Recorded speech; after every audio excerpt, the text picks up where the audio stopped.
Assalamualaikum warahmatullahi wabarakatuh. Ketemu lagi dengan channel Muslim Cerdas.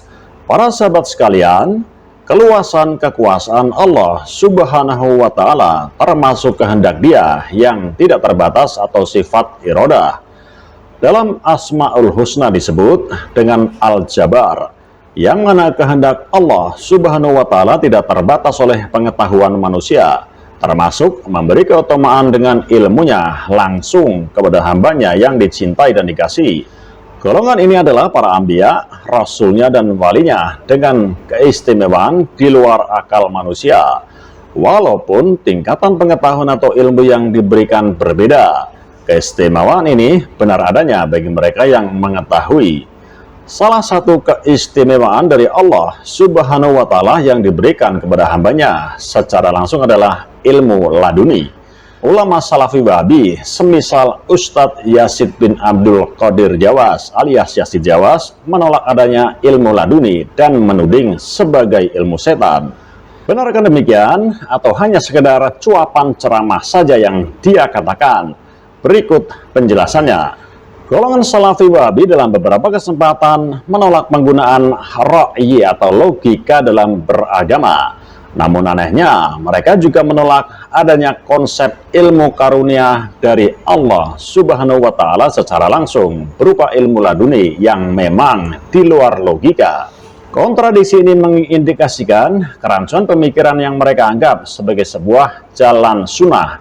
Mereka mengatakan bahwa ilmu laduni adalah ilmu sesat dari setan yang Islam tidak ditemukan juntrungan sumbernya.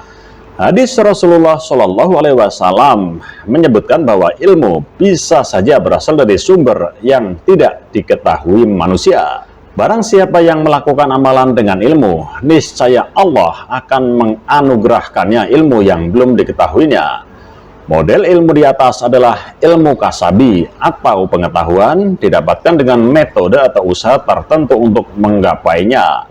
Di samping ilmu yang diusahakan oleh manusia, ilmu juga bisa berupa anugerah dari Allah Subhanahu wa Ta'ala. Sebagaimana firman-Nya, "Wallahu akhrajakum min butuni ummahatikum la ta'lamuna syai'a wa ja'ala lakumus sam'a wal absyara wal af'idata la'allakum tashkurun." Dan Allah mengeluarkan kamu dari perut ibumu dalam keadaan tidak mengetahui sesuatu pun. Dan Dia memberi kamu pendengaran, penglihatan, dan hati agar kamu bersyukur.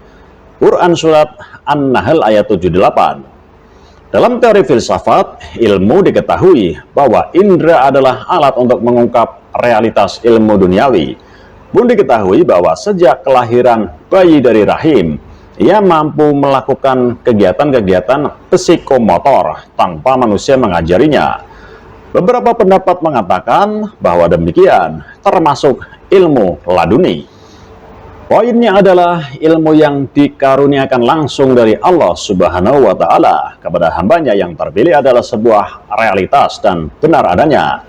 Cuapan Ustadz Yazid Jawas tidak lebih dari asumsi yang tidak mendekati, bahkan jauh dari kebenaran.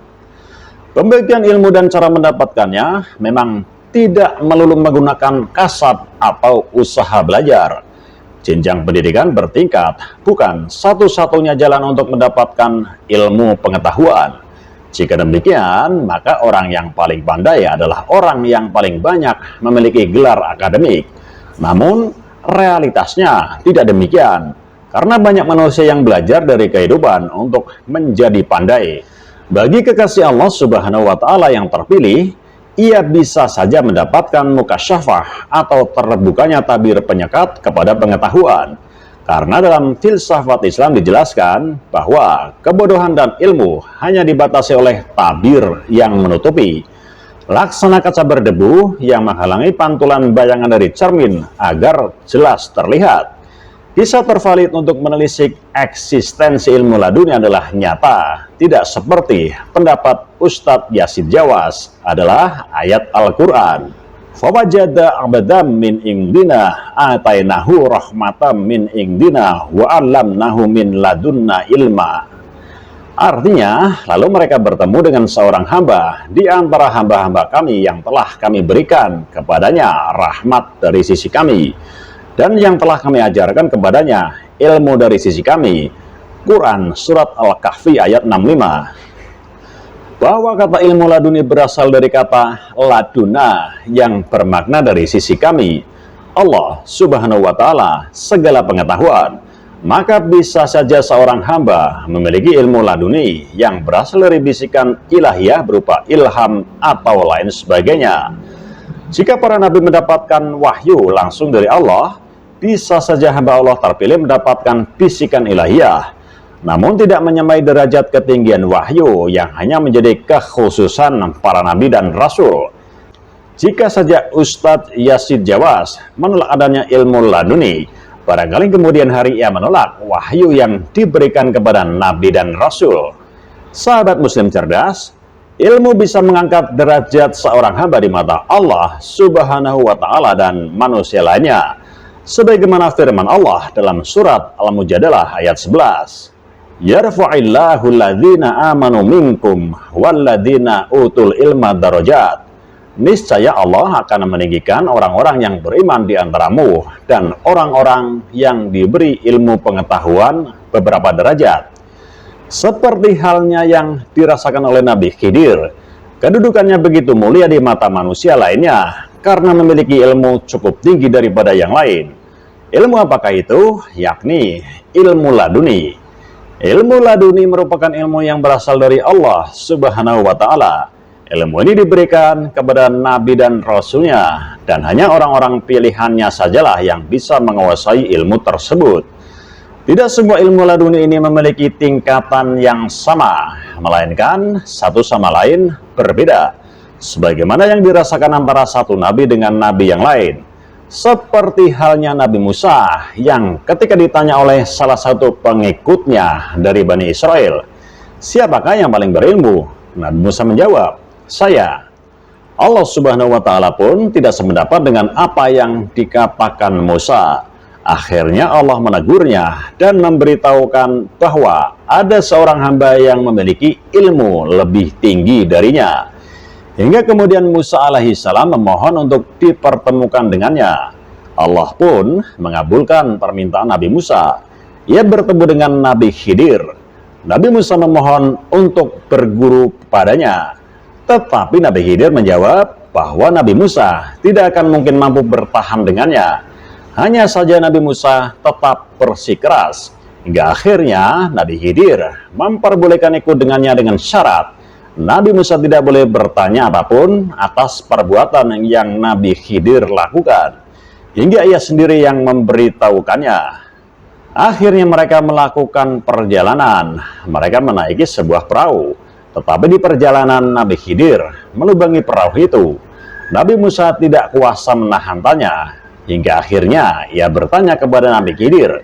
Kemudian Nabi Khidir menegurnya untuk ingat terhadap janjinya. Selanjutnya, sesampainya di daratan, Nabi Khidir membunuh seseorang anak. Nabi Musa pun tidak bisa menahan rasa ingin tahunya dan bertanya kepada Nabi Khidir. Hingga akhirnya Nabi Khidir pun menegurnya dan mengingatkan akan janjinya.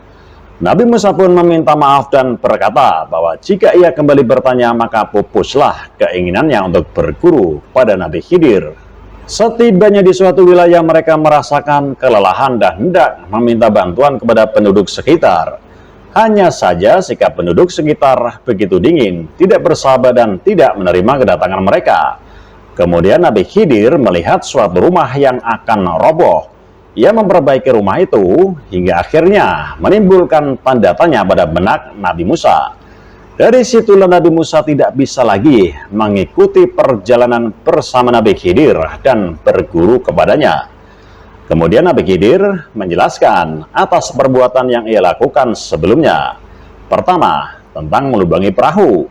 Dikatakan bahwa perahu itu milik seorang yang miskin, dan di daerah itu tinggal seorang raja yang suka merampas perahu milik rakyatnya. Kedua, tentang pembunuhan seorang anak.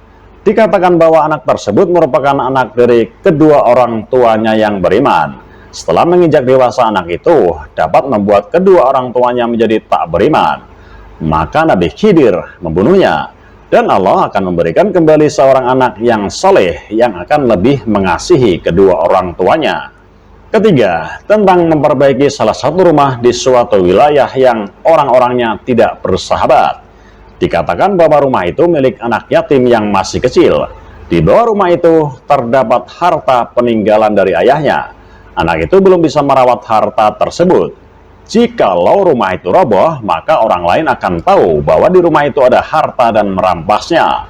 Itulah sebabnya Nabi Khidir memperbaiki rumah tersebut, agar kelak ketika anak itu sudah dewasa, dapat mempergunakan harta tersebut. Nabi Khidir bisa mengetahui semua itu tiada lain datangnya dari Allah Subhanahu wa Ta'ala. Itulah ilmu yang Allah berikan kepada Nabi Khidir, ilmu yang tidak bisa dipelajari oleh sembarang orang. Bahkan Nabi Musa pun belum mampu untuk menguasai ilmu tersebut. Hanya orang-orang pilihan Allah sajalah yang mampu memiliki ilmu istimewa tersebut. Sahabat Muslim cerdas, kisah tentang Nabi Musa dan Nabi Khidir ini diceritakan oleh Kiai Haji Ahmad Mustafa Bisri alias Gusmus. Dalam sebuah ceramahnya, beliau menjelaskan secara lebih gamblang tentang kisah pertemuan antara Nabi Musa dan Nabi Khidir dan bagaimana interaksi antara keduanya.